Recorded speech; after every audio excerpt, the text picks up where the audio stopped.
helping people cope with and overcome life's challenges. This is Life Transformations with Michael Hart, Canadian certified counselor and award-winning psychotherapist. Thank you for joining us on this episode of the Life Transformation Show. In today's show, Michael will be using the biblical story of the Prodigal Son to discuss the topic, 5 Essential Elements of a Sincere Apology. If you are new to this show, we're on the air every Monday morning at 9:30. You can find out more about our not-for-profit organization by going to ElimCounsellingMinistry.com. Elim is spelled E-L-I-M, counseling with 2 L's, ministry.com, or by calling 1-877-544-3546. This is a listener-sponsored broadcast, so if you like this show, consider supporting us by making a donation at ElimCounsellingMinistry.com. Let's go right into today's show. Have you had someone apologize to you for a wrong against you, and the apology leaves you feeling worse than before? Or perhaps your experience is that you have had apologies that leave you with the feeling that the person is not really sorry, or that something is missing. One of the hallmarks of any healthy relationship is the ability of the individuals within that relationship to have a sense of guilt when they do something wrong, and to sincerely apologize in ways that make the other person feel heard and understood. Without sincere apologies, the relationship stalls and stagnates. Resentment builds with each offense, and the relationship, in many cases, fall apart. In today's show, I will be using the story of the prodigal son in Luke 15:11-32 to bring to our attention 5 essential elements of a sincere apology. Let's go straight to the text. In Luke 15:11-32, we have the following words. Jesus continued, "There was a man who had 2 sons. The younger one said to his father, 'Father, give me my share of the estate.' So he divided his property between them.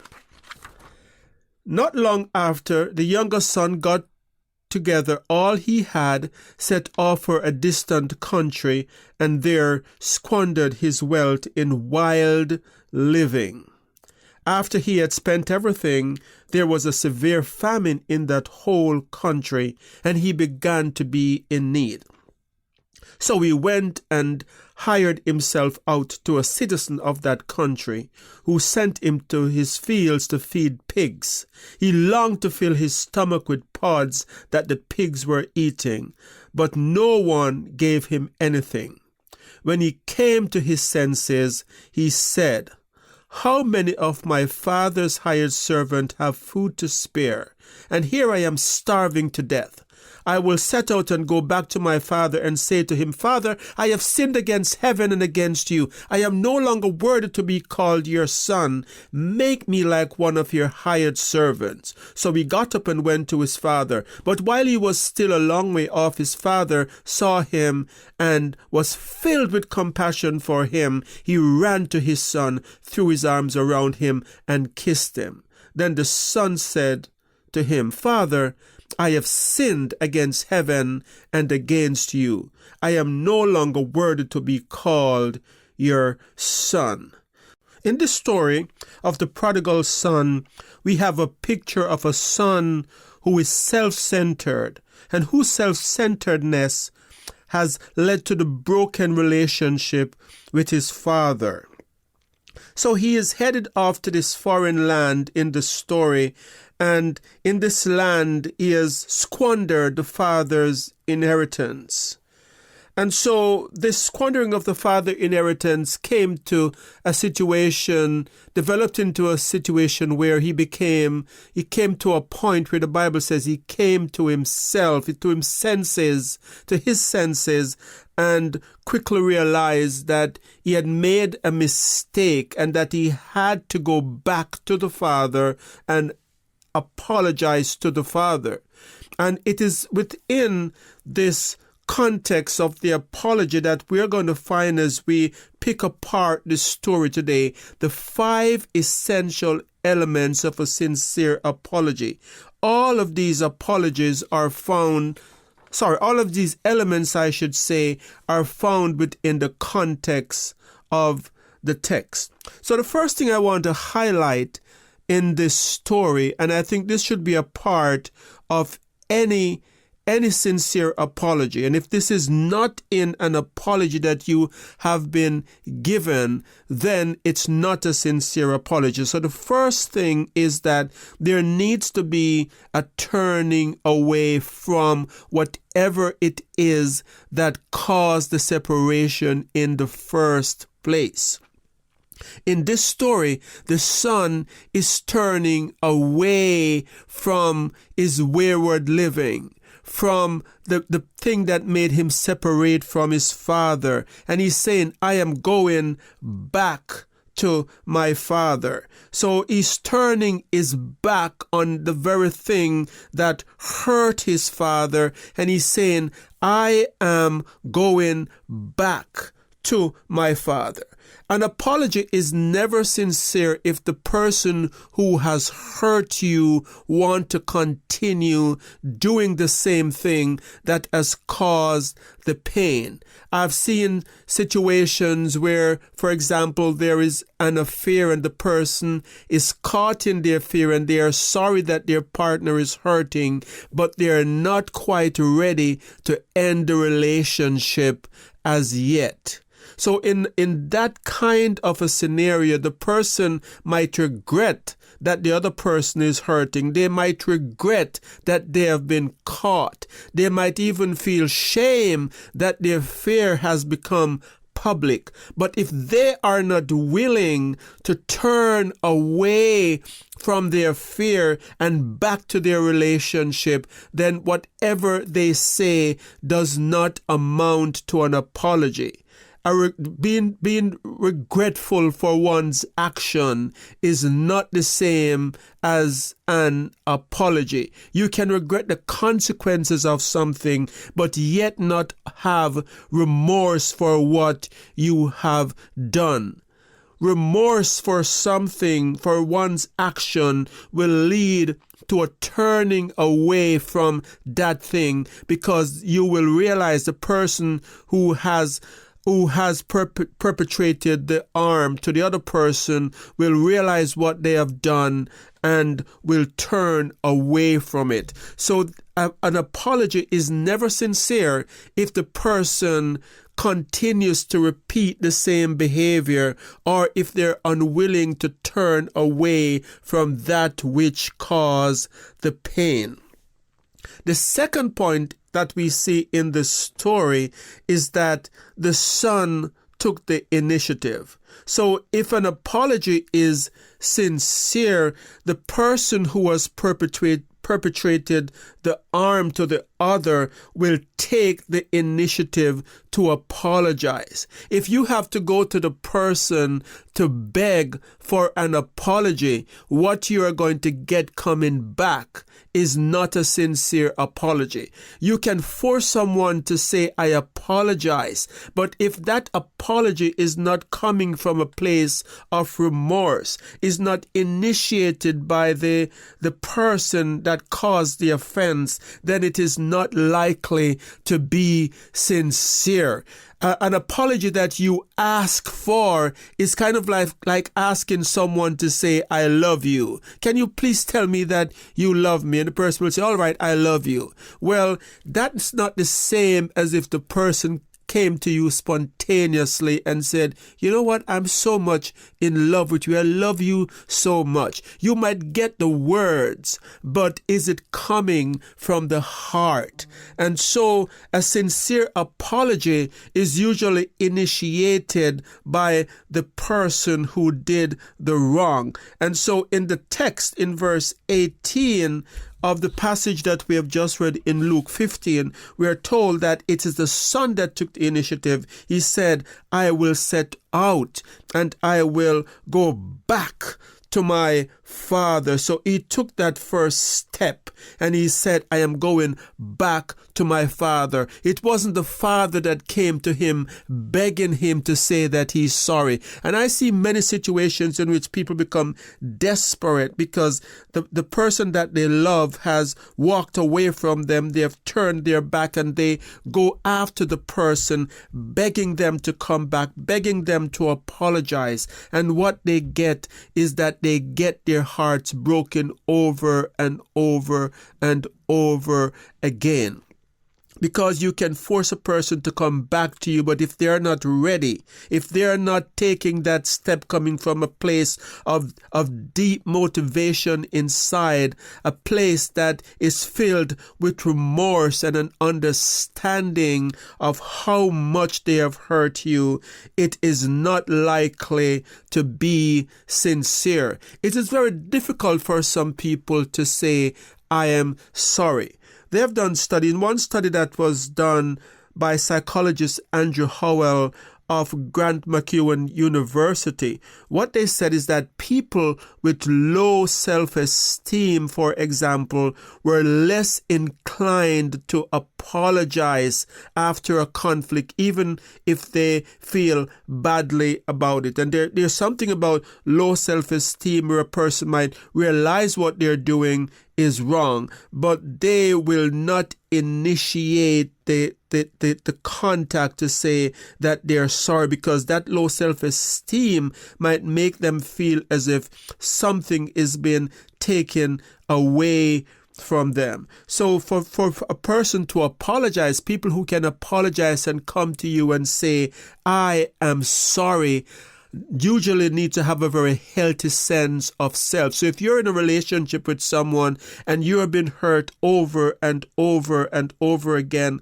and you can't get the apology that you need, it is quite likely that this person has low self-esteem. It might masquerade as pride, but it's usually rooted in low self-esteem. So the person who is sincerely sorry can usually muster up the courage to go to the other person and say, I am sorry. And if they can't, then there are likely to be psychological barriers such as low self-esteem.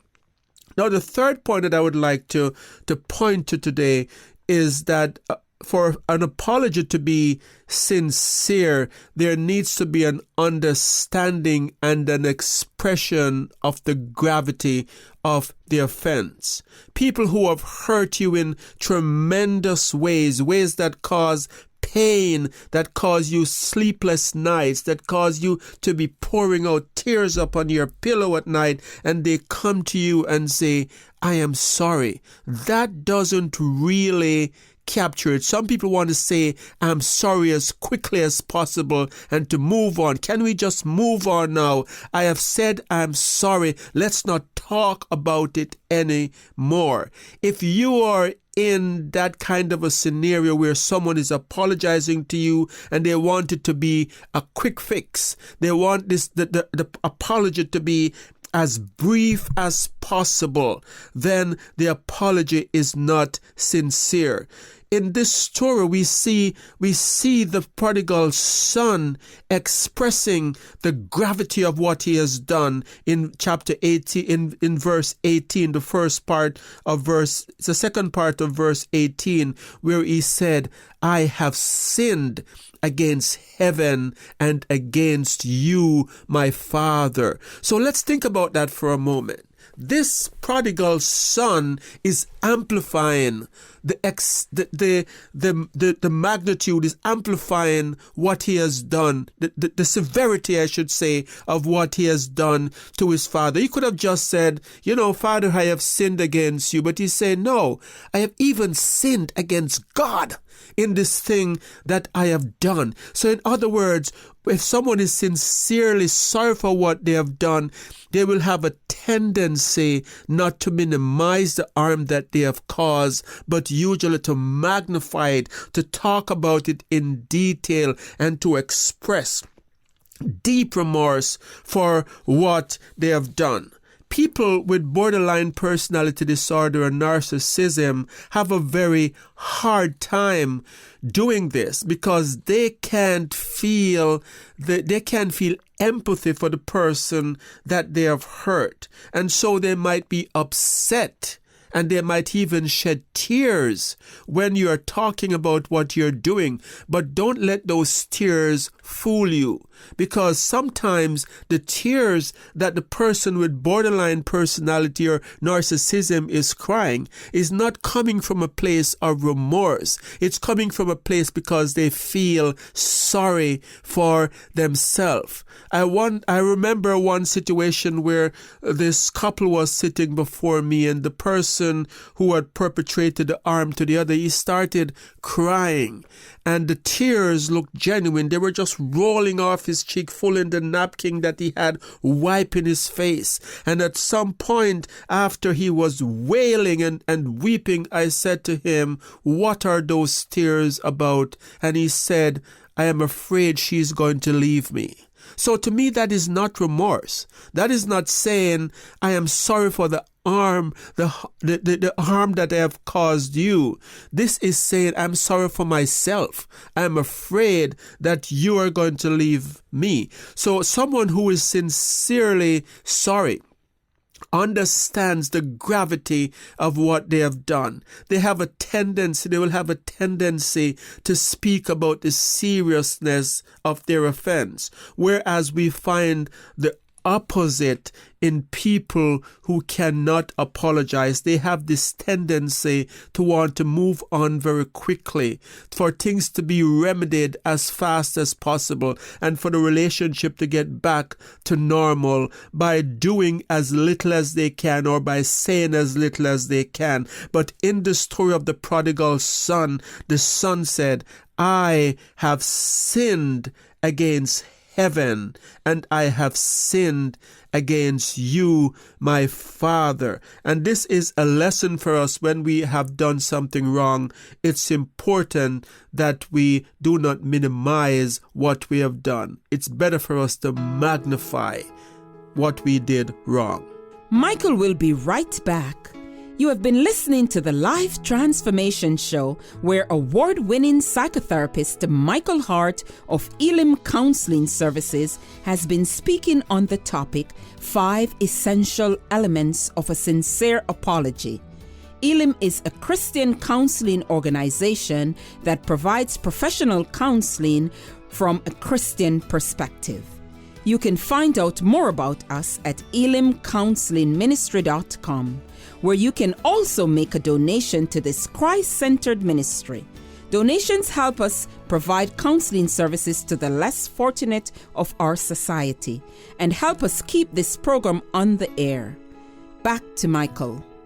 The fourth element of a sincere apology is an expression of undeservedness.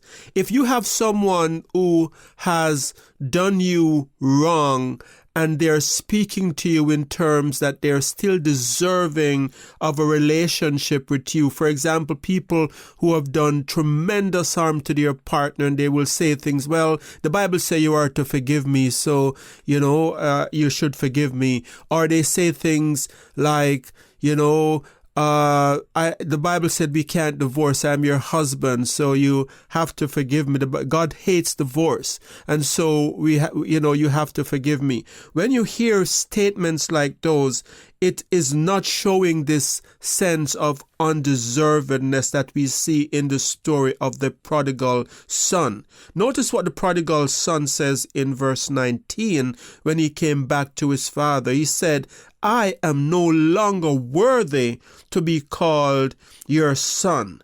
In other words, what I have done is so grave that I am not coming to you with a sense of entitlement. I am not coming to you saying that the scripture says that I need to be forgiven. I am not coming to you saying, I am your son, we are blood, so you need to forgive me. He's coming saying, I have hurt you in such a way that I am no longer worthy to be called your son. And I think in some situations where people have done tremendous harm to others, such as in cases of an affair, what is needed in those situations is not for someone to display this sense of, okay, I said I'm sorry, why can't you forgive me? What we need is this kind of an attitude where the person would say, I'm no longer worthy to be called your husband. If you decide to leave me, I could understand, because what I have done is such a big offense. I have sinned against you, and I have sinned against God in this thing I have done, and I am no longer worthy to be called your husband, or I am no longer worthy to be called your wife. But what I see in many cases is that the apology and the way that people manifest, the way that they approach, and they're trying to reconcile the relationship, actually show this sense of entitlement. But what we really need is this sense of undeservedness that we see in this story. I am no longer worthy to be called your son. And this shows that this prodigal son is feeling guilt over what he has done. There is research that has been done by June Tange and their colleagues at George Mason University, and they did a study of inmates, over 470 inmates who had committed all range of crime, and they tried to figure out why is it that some people go on to commit crimes again once they get released from prison. Why it is that others didn't commit the crime again? And what they found was interesting. What they found in this research was that the inmates who had tremendous guilt over what they had done, who expressed guilt for what they did, that these inmates were less likely to reoffend. In other words, this feeling of guilt and not feeling as if, society owed them something or they had a right to do what they did because society is so unfair. No, the inmates who felt guilt over what they had done were very much less likely to reoffend. To the contrary, what they also found is that some inmates who had shame, that they were more likely to reoffend, because in many cases the shame that these inmates had was them feeling sorry for themselves and them feeling anger towards others because of the position that they're in. So they're feeling shame, but for many of these inmates, the shame is being expressed in anger to others. So they're saying that guilt more than shame is a predictor of who is more likely to offend. So in other words, inmates who showed guilt were less likely to reoffend, whereas inmates who expressed shame were more likely to reoffend once released into society. However, when it came to shame, the research said that they discovered that there were two types of shame. That there was this first type of shame where inmates blame others and were angry at others, but there were another type of shame where inmates were angry at themselves for what they did. And they're saying that type of shame where inmates were angry at themselves showed that those type of inmates who were angry at themselves were less likely to offend. So in the story, when we have the prodigal son showing this undeservedness, we could say there is a sense of hell to shame there, where he's saying, I no longer deserve to have the status of a son. I want to be taken back as a hired servant. So this undeservedness could be a type of healthy shame and guilt that he is displaying here.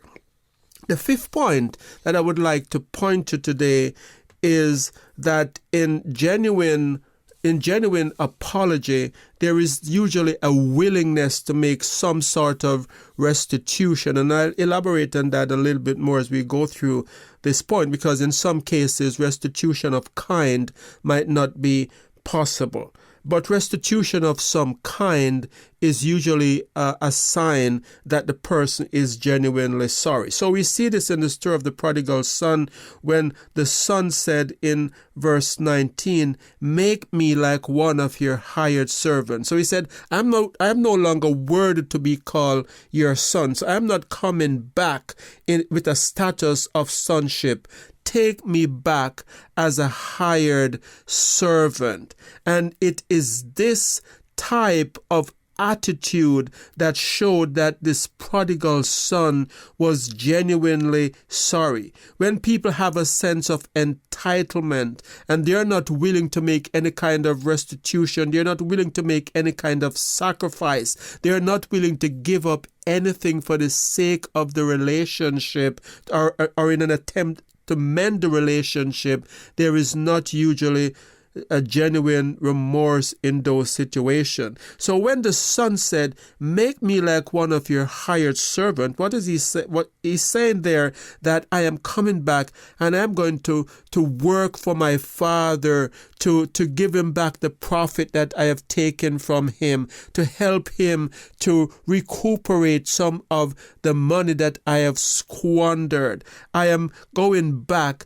as a hired servant. I am giving up my rights to sonship. So he's giving up something, he's sacrificing something for the sake of the relationship. But in many cases, people come back with this sense of entitlement. They come back not willing to make any kind of sacrifice. I have cheated and I have stolen the money, but I want you to trust me just like before.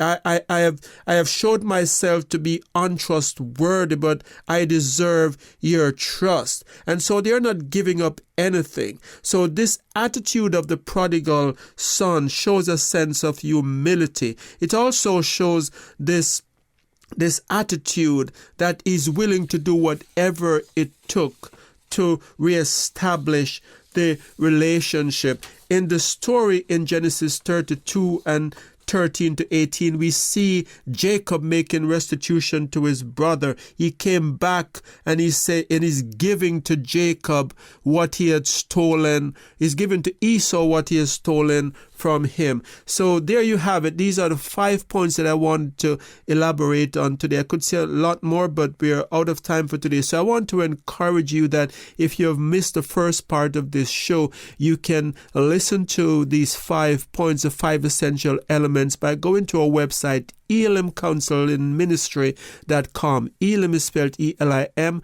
counseling with 2 L's, ministry.com. Or you can also call us at 1-877-544-3546. I want to also remind you that we have over 200 podcasts on our YouTube channel. In our channel so far, a lot of you have been joining in and commenting on our podcast that we have. They want to remind you that those videos are there for you free of cost. You can go and you can listen to past episodes as well as this podcast on our YouTube channel. You can access that channel by going to our website, ElimCounselingMinistry.com. We also want to encourage you, if you haven't donated to this show as yet, please consider giving a donation. Donation helps us to stay on the air and to provide the kind of services we do. So until next time, this is Michael Hart of Elim Counselling Services, praying that God would bless you in all your relationships and to keep you sound in mind and pure in heart.